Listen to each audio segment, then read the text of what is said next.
एक बार फिर से आप सभी का स्वागत है मेरे यूट्यूब चैनल पे जिसका नाम पीयूष जूलॉजी। और हम लोग पाचन तंत्र के बारे में पढ़ रहे थे। इससे पहले हम लोगों ने 3 वीडियो के बारे में बात किया था। अगर आपने उसको नहीं देखा तो आप डिस्क्रिप्शन में जाके देख सकते हैं।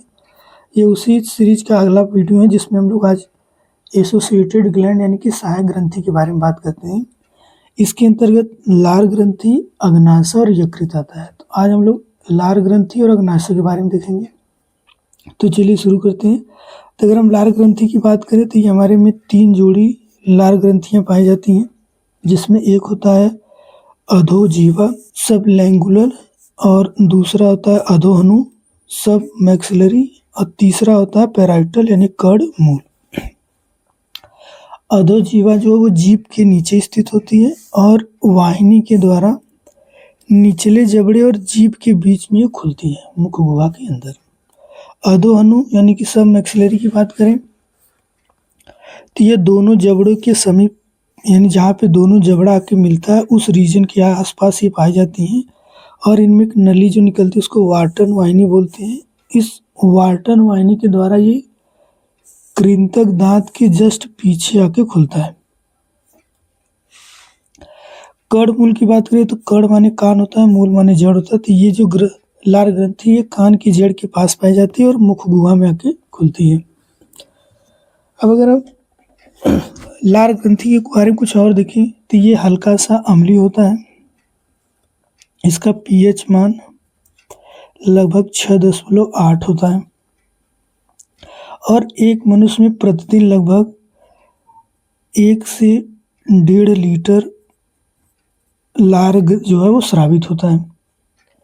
इसके अलावा जो लार होता है उसमें लगभग 98% जल होता है। बाकी जो शेष चीज़ें उसमें आपको लवण, टाइलिन और बहुत सारी चीज़ें देखने को मिल जाएंगी। लार के अंदर एक इमाइलेज होता है जिसको बोलते हैं सेलेवरी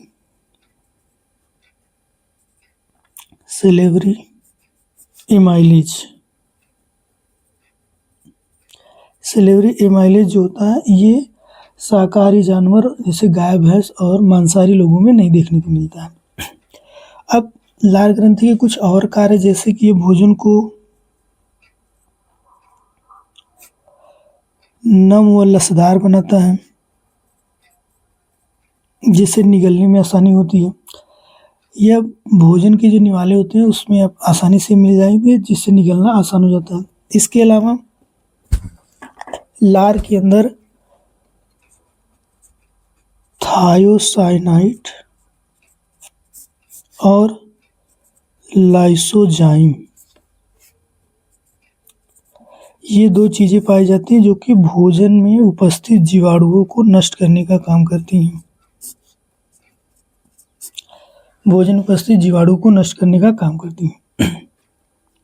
इसके अलावा जो टाइलिन होता है वो मंड का पाचन मुख गुहा से शुरू करता है। तो ये था लार के बारे में। अब हम लोग बात करते हैं अग्नाशय के बारे में। तो चलिए देखते हैं अग्नाशय के बारे में। तो अग्नाशय ये हमारे शरीर में यकृत के अलावा दूसरी सबसे बड़ी ग्रंथि है।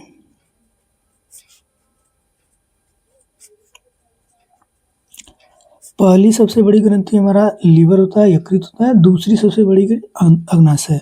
इसकी लंबाई 12 से 15 सेमी, चौड़ाई 3 सेमी और वयस्क के अंदर 60 से 90 ग्राम का होता है। ये हमें हमारे अमाशय के जस्ट नीचे देखने को मिल जाएगा। यह दोनों तरफ से कार्य करता है, बहिस्रावी और अंतःस्रावी, एक्सोक्राइन और एंडोक्राइन। एक्सोक्राइन और एंडोक्राइन का मतलब है कि एक्सोक्राइन यानी कि जब हमारे शरीर में लार और बाकी जितनी भी चीज़ें स्रावित होती हैं हार्मोन को छोड़कर, उन सभी को हम लोग एक्सोक्राइन बोलते हैं। और जो ग्रंथियाँ हार्मोन स्रावित करती है उसको एंडोक्राइन बोलते हैं। अग्नाशय दोनों का काम करता है, इसलिए हम इसको मिक्स ग्लैंड के नाम से जानते हैं। अब जैसे यहाँ पर ट्रिप्सिन का सिक्रीशन होता है। जो ट्रिप्सिन होता है वो प्रोटीन को ट्रिप्सिन का काम है कि वो प्रोटीन को तोड़ देता है पेंटोस या फिर कह सकते हैं ट्राई पेप्टाइड्स में। ट्रिप्सिन क्या करेगा, प्रोटीन को पेंटोज या फिर ट्राई पेप्टाइड्स में तोड़ देता है। एमाइलेज का काम होता है कि ये स्टार्च को ग्लूकोज में तोड़ देता है, स्टार्च को ग्लूकोज में तोड़ देगा। और स्टीएप्सिन का काम होता है कि ये वसा अम्ल में, ठीक है, वसा अम्ल में या फिर कह सकते हैं ग्लिसराल में तोड़ देता है। अब अगर हम बात करें एंडोक्राइन की, तो इसमें लैंगरहैंस की दीपिका नाम की कोशिकाएं पाई जाती हैं। लैंगरहैंस के नाम के वैज्ञानिक ने इसे खोजा था। तो इसमें 3 चीज़ें हैं, 3 सेल होती है, जिसमें बीटा, अल्फा, डेल्टा के नाम से जानते हैं। बीटा इंसुलिन स्रावित करती है, अल्फा ग्लूकेगान स्रावित करता है और डेल्टा सोमेटोस्टेटिन नामक हार्मोन स्रावित करते हैं। अब अगर आप इंसुलिन का काम देखिए, तो इंसुलिन का काम है हमारे शरीर में जब आवश्यकता से अधिक ग्लूकोज होगा, अधिक ग्लूकोज को ये क्या करेगा, अधिक ग्लूकोज को ये ग्लाइकोजन में बदलकर यकृत में स्टोर कर देगा, ठीक है। इंसुलिन का काम यह है कि अगर हमारे शरीर में आवश्यकता से अधिक ग्लूकोज है ब्लड में, तो उन सभी ग्लूकोज को ये ग्लाइकोजन में बदलकर यकृत में स्टोर कर देगा। वहीं जब हमारे शरीर में ग्लूकोज की कमी हो जाती है, तो ग्लूकेगान जो होगा वो क्या करता है, ग्लूकेगान क्या करेगा, इस ग्लाइकोजन को फिर से ग्लूकोज में बदल देगा।